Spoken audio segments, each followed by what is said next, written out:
जय श्री राम।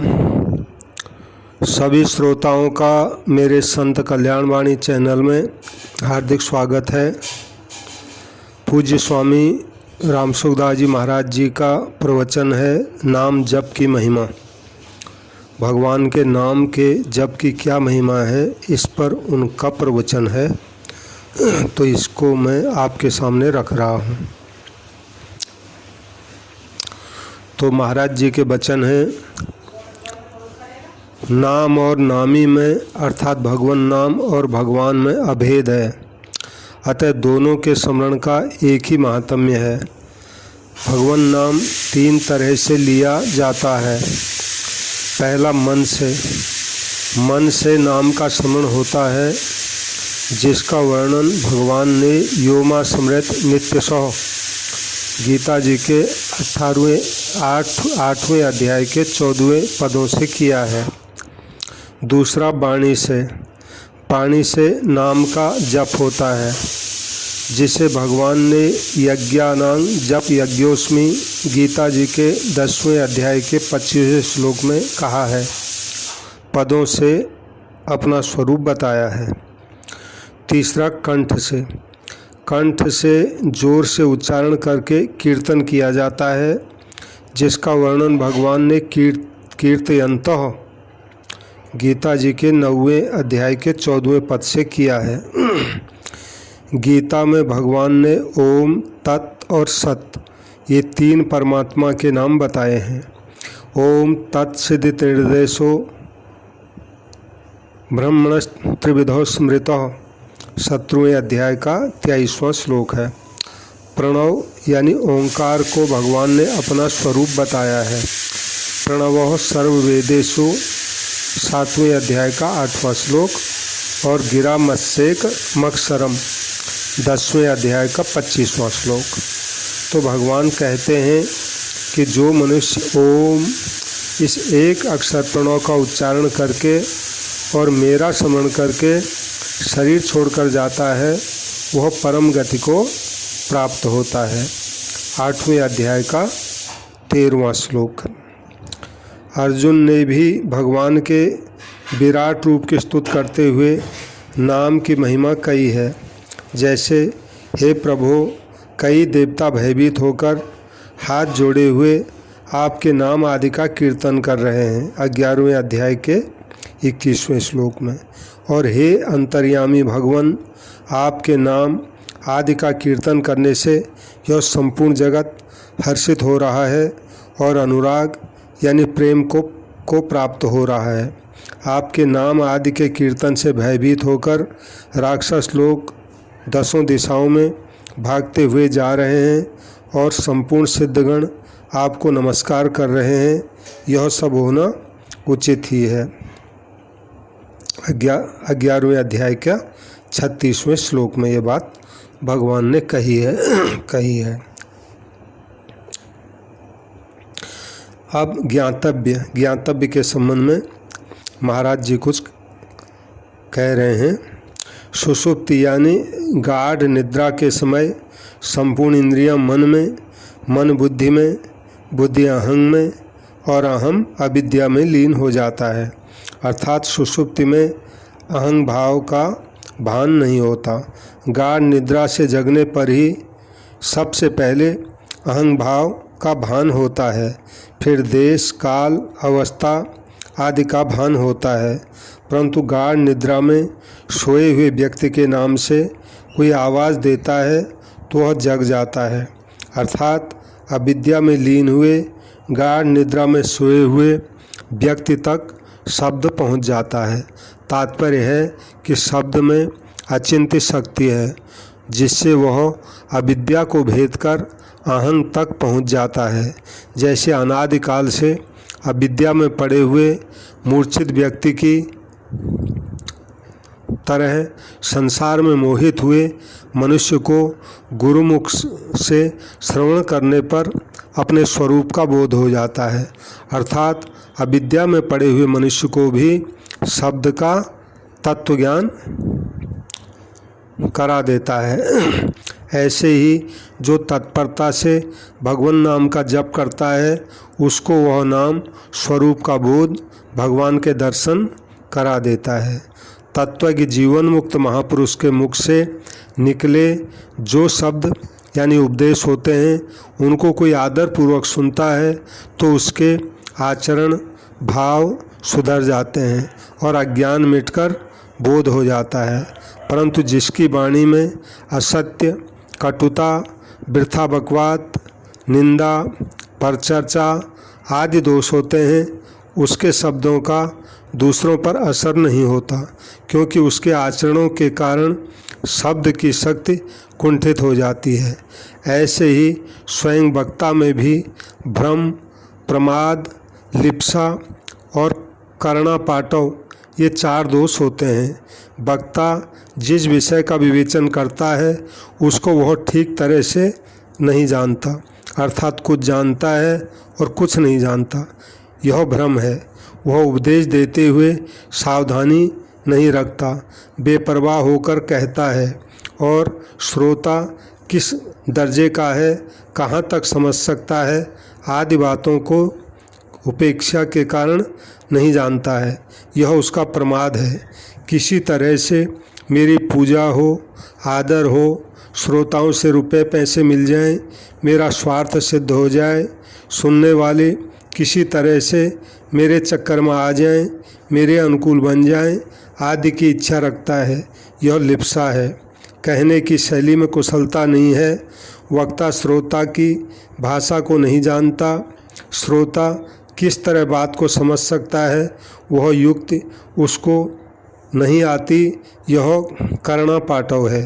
तो ये 4 दोष वक्ता में रहने से वक्ता के शब्दों से श्रोता को ज्ञान नहीं होता। इन दोषों से रहित शब्द श्रोता को ज्ञान करा देते हैं। श्रोता भी श्रद्धा, विश्वास, जिज्ञासा, तत्परता, संयतेंद्रियता आदि से युक्त हो और उसका परमात्मा प्राप्ति का उद्देश्य हो तो उसको वक्ता के शब्दों से ज्ञान हो जाता है। तात्पर्य है कि वक्ता के अयोग्यता होने पर भी श्रोता पर उसकी वाणी का असर नहीं पड़ता और श्रोता की अयोग्यता होने पर भी उस पर वक्ता की वाणी का असर नहीं पड़ता। दोनों की योग्यता होने पर ही वक्ता के शब्दों का श्रोता पर असर पड़ता है। परंतु भगवान के नाम में इतनी विलक्षण शक्ति है कि कोई भी मनुष्य किसी भी भाव से नाम ले उसका मंगल ही होता है। भाय कुभाय अनख आलसहूँ, नाम जपत मंगल दिशि दसहूँ। बालकांड की ये चौपाई है।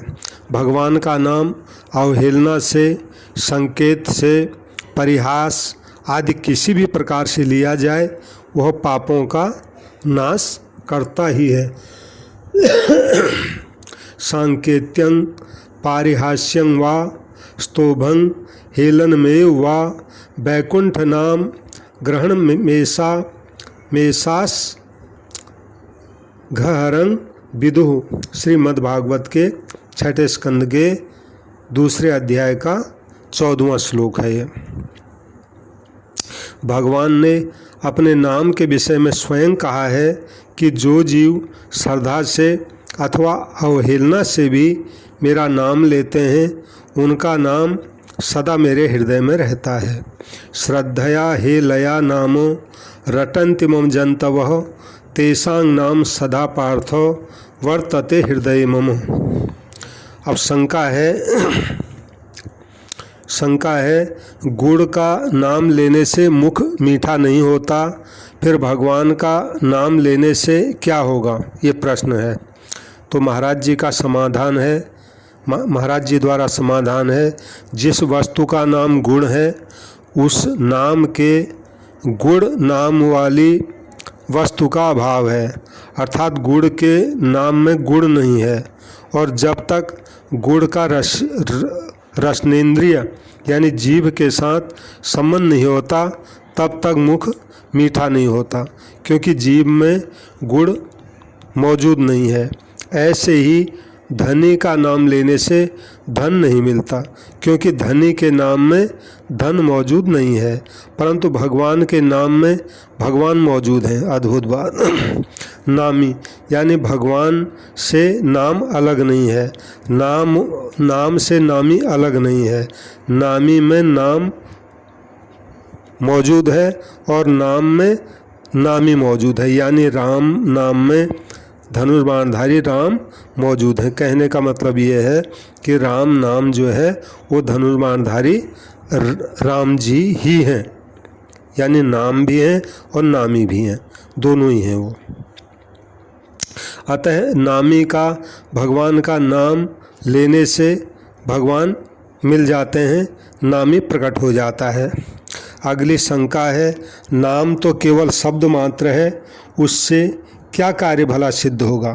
तो महाराज जी का समाधान है, ऐसे तो शब्द मात्र में अचिंत्य शक्ति है, पर नाम में भगवान के साथ संबंध जोड़ने की ही एक विशेष सामर्थ्य है। अतः नाम किसी भी तरह से लिया जाए वह मंगल ही करता है। नाम जपने वाले का भाव विशेष हो तो बहुत जल्दी लाभ होता है। सादर सुमिरन जे नर करहीं, भव बारिद गोपद युव तरहीं।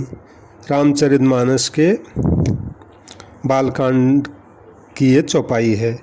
नाम जप में भाव कम भी रहे तो भी नाम जपने से लाभ तो होगा ही, पर कब होगा इसका पता नहीं है। नाम जप की संख्या ज़्यादा बढ़ने से भी भाव बन जाता है, क्योंकि नाम जप करने वाले के भीतर सूक्ष्म भाव रहता ही है। वह भाव नाम की संख्या बढ़ने से प्रकट हो जाता है। नाम जप क्रिया यानी कर्म नहीं है, प्रत्युत उपासना है, क्योंकि नाम जप में जापक का लक्ष्य संबंध भगवान से रहता है।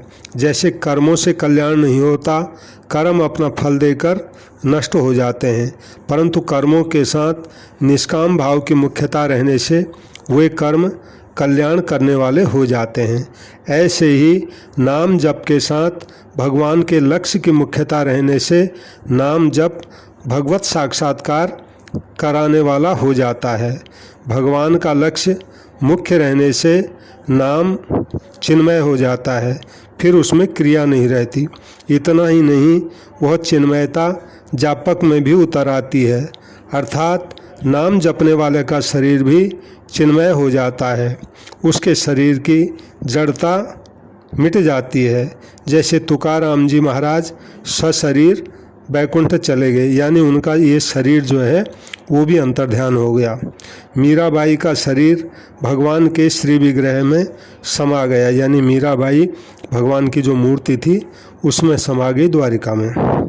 कबीर जी का शरीर अदृश्य हो गया, संत कबीरदास जी का शरीर भी अदृश्य हो गया, पड़ा था ज़मीन पर, वहाँ से गायब हो गया और उसके स्थान पर लोगों को पुष्प मिले। चोखा मेला की हड्डियों से विट्ठल नाम की ध्वनि सुनाई पड़ती थी। अगला प्रश्न है, शास्त्रों संतों ने भगवान नाम की जो महिमा गाई है वह कहाँ तक सच्ची है? प्रश्न है।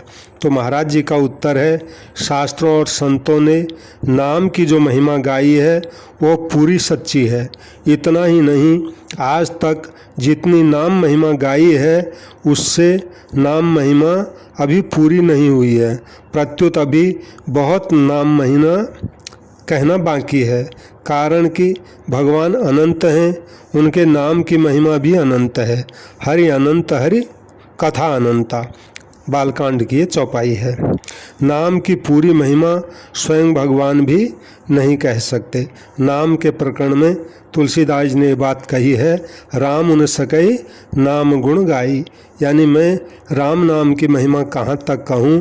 भगवान स्वयं राम जी भी अगर अपने राम नाम की महिमा कहना चाहें तो वो भी पूरी नहीं कह सकते, ये मतलब हुआ। बालकांड में ये भी कहा है नाम के प्रकरण में।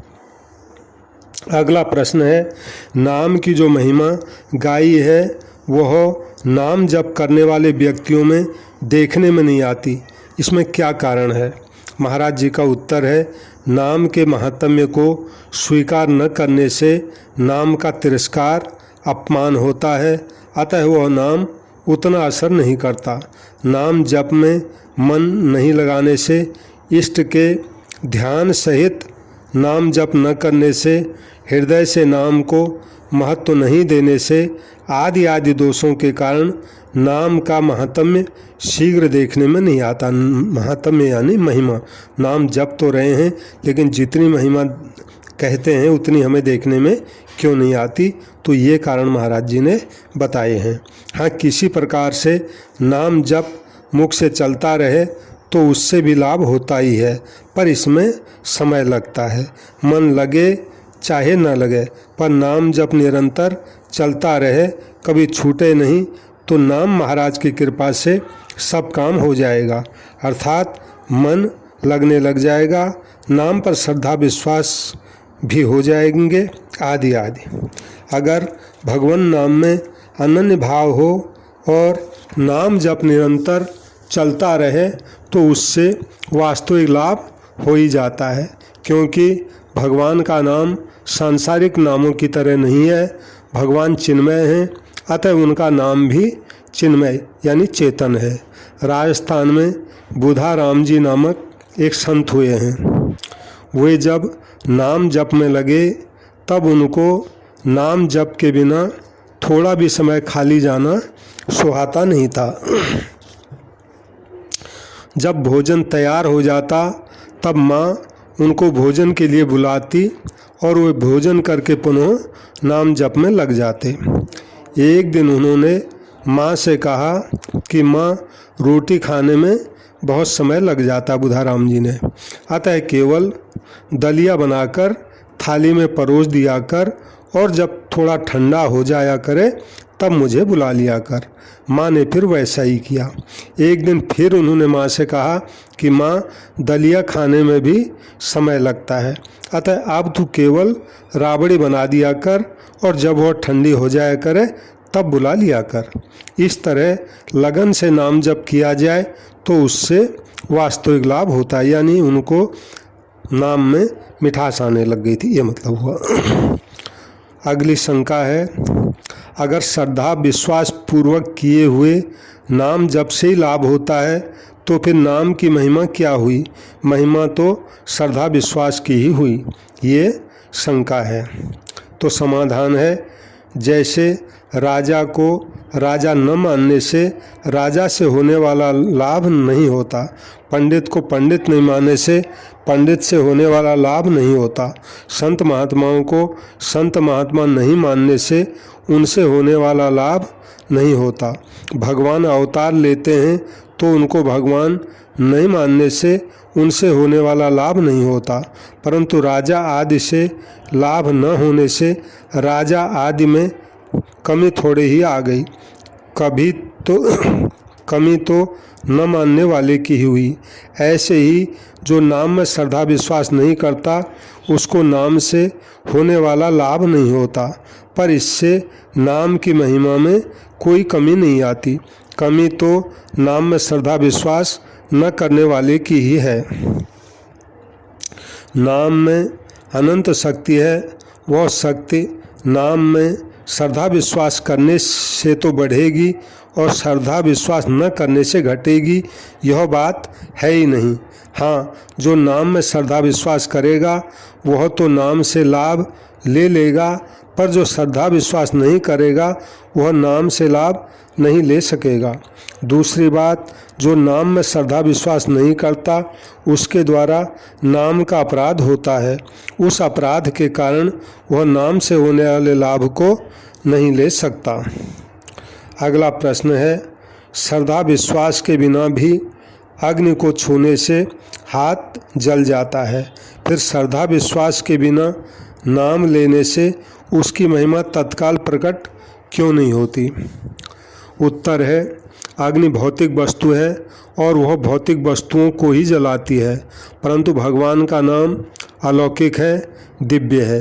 नाम जप करने वाले का नाम जप में ज्यों-ज्यों भाव बढ़ता है त्यों-त्यों उसके सामने नाम की महिमा प्रकट होने लगती है, उसको नाम महिमा की अनुभूति होने लगती है। नाम में विचित्रता, अलौकिकता दिखने लगती है। नाम में एक विचित्रता है कि मनुष्य बिना भाव श्रद्धा के भी हरदम नाम लेते रहे तो उसके सामने नाम की शक्ति प्रकट हो जाएगी, पर उसमें समय लग सकता है। अगला प्रश्न है,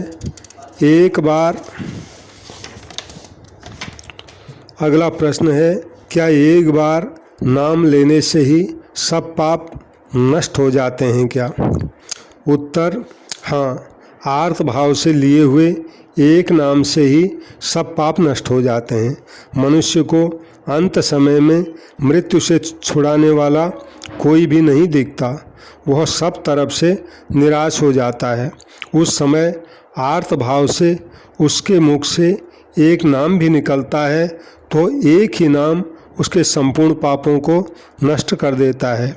जैसे गजेंद्र को ग्राह खींचकर जल में ले जा रहा था। गजेंद्र ने देखा कि अब मुझे कोई छुड़ाने वाला नहीं है, अब तो मौत आ गई, तो उसने आर्त भाव से एक ही बार नाम लिया। नाम लेते ही भगवान आ गए और उन्होंने ग्राह को मार करके गजेंद्र को छुड़ा लिया। गजेंद्र मोक्ष की कथा भागवत में है यह। जिसका भगवान के नाम में अटूट श्रद्धा विश्वास है, अनन्य भाव है, उसका एक ही नाम से कल्याण हो जाता है। अगला प्रश्न है, जब एक ही नाम से सब पाप नष्ट हो जाते हैं तो फिर बार बार नाम लेने की क्या आवश्यकता है? उत्तर है, बार बार नाम लेने से ही वह एक अर्थ भाव वाला नाम मुख से निकलता है। जैसे मोटर के इंजन को चालू करने के लिए बार बार हैंडल घुमाते हैं, तो हैंडल को पहली बार घुमाने से इंजन चालू होगा या 5वीं, 10वीं अथवा 15वीं बार घुमाने से इंजन चालू होगा, इसका कोई पता नहीं रहता। परंतु हैंडल को बार बार घुमाते रहने से किसी न किसी घुमाव में इंजन चालू हो जाता है।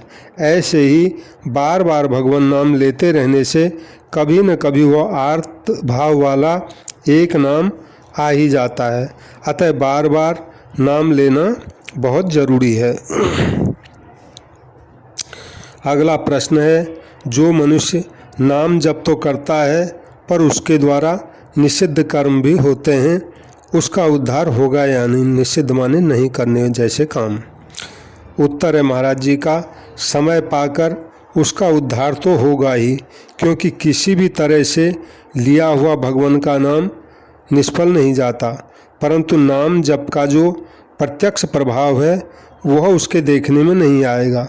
वास्तव में देखा जाए तो जिसका एक परमात्मा को ही प्राप्त करने का ध्येय है, उसी के द्वारा निषिद्ध कर्म होते हैं।